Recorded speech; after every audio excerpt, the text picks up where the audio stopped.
अमीर बालाज, जी जी। तो इनका मर्डर होना, ये खानदानी जो दुश्मनी चल रही है, ये सब तो एक तरफ, लेकिन अमीर बालाज के किरदार के हवाले से बताइए। अमीर बालाज टीपू ट्रक्कावाला का क्या किरदार था? क्या मतलब वाकई कुछ अंडरवर्ल्ड से ताल्लुकात जो लोग बातें करते हैं, थोड़ा इससे भी पर्दा उठाएं कि हकायक क्या थे? अच्छा, अमीर बलाज के हवाले से हम बता दें कि आज उसके मुल्ज़म को जो कहा जा रहा है कि ये अमीर बलाज के कत्ल में मुलव्वस हैं, ये तीफी गढ़ के घर के बाहर जो तीफी भट्ट है, ये थाना नसीराबाद बाबड़ा स्टाफ का रहायशी है। दो इसके बेटे हैं और ये जो आप जानते हैं माशाल्लाह कि अजहर गुलशन जो पाकिस्तान ताजर का पाकिस्तान लेवल का यानी कि ताजरों का सदर रहा है, ठीक है, अजहर गुलशन, ये उसका भाई है। और तीफी भट्ट भी अकबरी मंडी का रहायशी है, ये भी एक ताजर खानदान से तल्लुक़ रखता है। तो तीफी भट्ट के घर पर एक दफ़ा फायरिंग हुई थी जिसमें बलाज गिरफ्तार हुआ था, ठीक है, और वो बलाज पर इल्ज़ाम था कि बलाज ने फायरिंग की है। बलाज को उस मुकदमे में गिरफ्तार भी किया गया। बलाज लाहौर पुलिस ने गिरफ्तार करने के बाद उस मुकदमे में चलान भी हुआ, उसकी जमानत हो गई थी, ठीक है। उससे CIA लाहौर पुलिस ने उसे उस वक्त गिरफ्तार किया था। तो ये जो दुश्मनी गोगी और तीफी के साथ इस खानदान के सामने आ रही है, ये यानी कि आप समझ लें कि टीपू का मुकदमा भी इन्हीं लोगों पे दर्ज हुआ था, ठीक है, बलाज का मुकदमा भी। ये तो अब जो इन्वेस्टिगेशन करने वाले अदारे हैं वो साबित करेंगे कि आया क्या इनका कितना कसूर है, ये इस मुकदमे में मुल्ज़म हैं नहीं हैं, इनोसेंट हैं।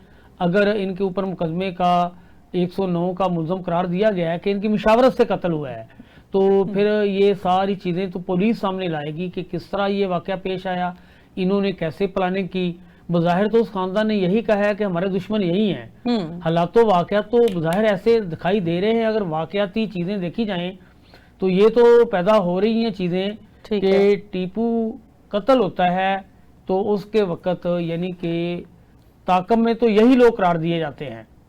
तो टीपू के केस में भी बाकायदा जो है ये गोगी इसकी अदालत से जाके बरीयत होती है, अदालत से फारग होता है। टीपू एक दफ़ा किसी केस में जा रहा था तो उस वक्त भी 4-5 गनमैनों समेत इस पर फायरिंग हो गई थी। थाना इस्लामपुरे का इलाका था, वो मुकदमा भी इनके ऊपर ही दर्ज होता है। अब इस मुकदमे में भी जो बलाज का मुकदमा है उसका भी मरकजी मुल्ज़म इन्हें ही करार दिया जा रहा है, ठीक है। जो तीफी भट्ट मुल्ज़म करार दिए जा रहे हैं कि अगर बंदा इनोसेंट हो तो उसको मेरे ख्याल में पहले दिन ही पेश हो जाना चाहिए कि जी आप मेरे ऊपर इल्ज़ाम लगा रहे हैं, तो जी मैं जनाब अपने आप को सरेंडर करता हूँ और मैं गिरफ्तार होने के लिए खुद आपके पास आ गया हूँ। अगर मैं मुल्ज़म हूँ तो आप मेरे बिल्कुल आप इसको जो है मुझे चलान कर दें। अच्छा, अगर हम तीफी भट्ट जैसे एक मुल्ज़म की बात करते हैं तो लोग, एक दौर ऐसा भी हुआ करता था जब इनके बारे में बात करने वाले लोग भी, क्राइम रिपोर्टर्स भी बात करने से गुरेज करते थे, तीफी भट्ट के हवाले से खबर ब्रेक करने से भी गुरेज करते थे।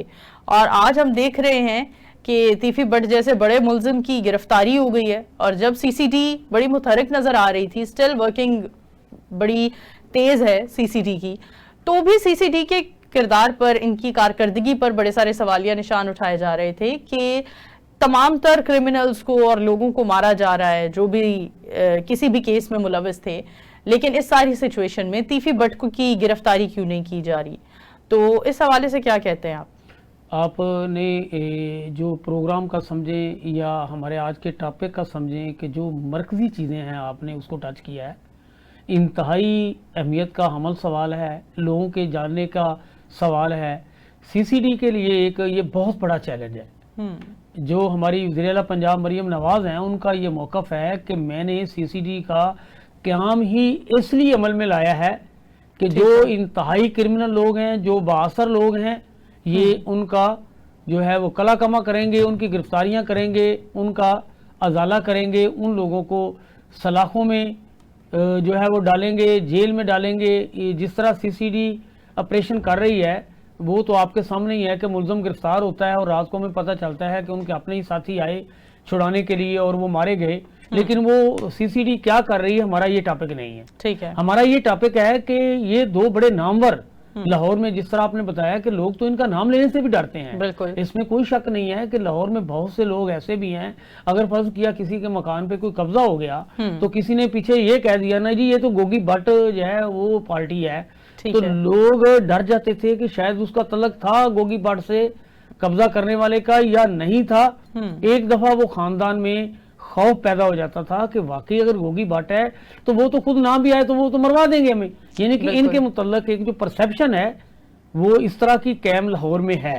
ریئلٹی ہے یا نہیں ہے وہ ایک علیحدہ بات ہے, لیکن ان کے بارے میں پرسیپشن بن چکا ہوا ہے کہ جس پلازے پہ, جس مارکیٹ پر, جس پلاٹ پر, جس گھر پر, جس کوٹھی پر یہ نام دے دیں, نشان لگا دیں, پھر لوگوں کی ضرورت نہیں رہتی کہ وہاں کوئی بارگیننگ کرے. پھر انہیں یہی سمجھا جاتا ہے کہ انہیں ان کی بات ماننا ہی پڑے گی. وہ یہ حقیقت ہے یا نہیں ہے. ٹھیک ہے, یعنی کہ ایک پرسیپشن ہے یہ کہ یہ اتنے لاہور میں اس طرح کے باثر سمجھے جاتے ہیں کہ اب یہ کرتے ہیں یہ نہیں کرتے, یہ تو ہمارے ہزارے بتا سکتے ہیں.